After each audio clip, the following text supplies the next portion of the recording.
स्वागतमस्ति सर्वेषां संस्कृतपाठशालायां। स नमस्कारः, अहं नारायण दत्तमिश्रः एषः। तो आइए आज आरंभ करते हैं संस्कृत की पाठशाला का, जहां हम इन दिनों संख्याओं के स्वरूप का कर रहे हैं विशेष अभ्यास। तो आज संख्याओं के साधारण और पूर्णार्थक स्वरूपों को जानने की श्रृंखला में संख्या 8 के संस्कृत प्रयोगों को हम अच्छे तरीके से जान लेते हैं। देखिए, संख्या 8 के लिए संस्कृत में हम साधारण रूप से कहते हैं अष्टौ या अष्ट। और यहां ध्यान दीजिए कि 8 शब्द के पुल्लिंग, स्त्रीलिंग और नपुंसकलिंग स्वरूपों में कोई परिवर्तन नहीं होता, अर्थात सभी लिंगों में 8 के लिए संस्कृत शब्द होगा अष्टौ या फिर अष्ट। तो संख्या 8 से जुड़े इस विशेष तथ्य को जान लेने के बाद आइए तीनों ही लिंगों में एक समान स्वरूप वाले अष्टौ या अष्ट इस शब्द का कुछ वाक्यों के साथ कर लेते हैं प्रयोग।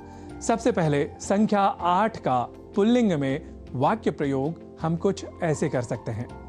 यदि अष्टौ अथवा अष्ट जनाः भवेयुः तर्हि कार्यं सरलम स्यात्, जिसका अर्थ है यदि 8 लोग हो जाएं तो काम आसान हो सकता है।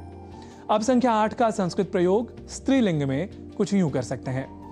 क्रीडांगणे अष्टौ अथवा अष्ट क्रीडा प्रशंसिकाः दृष्टाः, जिसका अर्थ है खेल के मैदान पर 8 खेल की प्रशंसिकाएं देखी गईं। संख्या 8 का संस्कृत वाक्य प्रयोग नपुंसकलिंग में हम कुछ यूं कर सकते हैं। स्कॉटलैंड देशस्य अष्टौ अथवा अष्ट नगराणि तु प्रसिद्धानि सन्ति, जिसका अर्थ है स्कॉटलैंड के 8 नगर तो प्रसिद्ध हैं।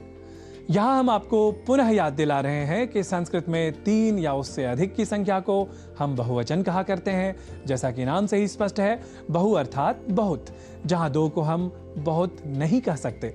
यह और बात है कि संसार की अधिकतर भाषाओं में एक वचन के बाद यानी सिंगुलर के बाद प्लूरल ही मान लिया जाता है, जहाँ 2 इस संख्या को भी बहुवचन मान लेते हैं। ऐसे में आप संस्कृत के एक वचन, द्विवचन और बहुवचन की परिपाटी की वैज्ञानिकता को अधिक स्पष्टता के साथ समझ सकते हैं। खैर, इस बारे में हम आप सभी को विस्तार से बाद में भी बताएंगे। तो संस्कृत में बहुवचन के सिद्धांत को जान लेने के बाद अब आप समझ ही गए होंगे कि बालकाः, बालिकाः, स्थानानि जैसे शब्दों के साथ 3 या उससे अधिक संख्याओं का प्रयोग कर लिया जाए तो व्यक्ति संख्यात्मक भ्रम की स्थिति से निकल सकता है। अर्थात अष्टौ अथवा अष्ट बालकाः, अष्टौ अथवा अष्ट बालिकाः, अष्टौ अथवा अष्ट स्थानानि, इन जैसे प्रयोगों में अष्टौ या अष्ट इस संख्या का प्रयोग किया जाना अत्यावश्यक है, यह सिद्ध हुआ। अब हम बढ़ते हैं आगे। यदि संख्या 8 की पूर्णार्थकता बतानी हो तो हम पुल्लिंग, स्त्रीलिंग और नपुंसकलिंग के भेदों के साथ कुछ यूं कहेंगे। जैसे 8 की पूर्णार्थकता को हम हिंदी में कहा करते हैं आठवां या आठवीं, जिसे संस्कृत में कहेंगे पुल्लिंग में अष्टमः, स्त्रीलिंग में अष्टमी और नपुंसकलिंग में अष्टमम। यहां ध्यान रखना है कि अष्टमी के स्थान पर गलती से अष्टमा जैसे शब्द का प्रयोग हमें नहीं करना है।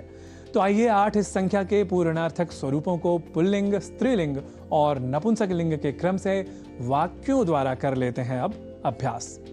भारत के 8वें राष्ट्रपति रामस्वामी वेंकटरामन थे।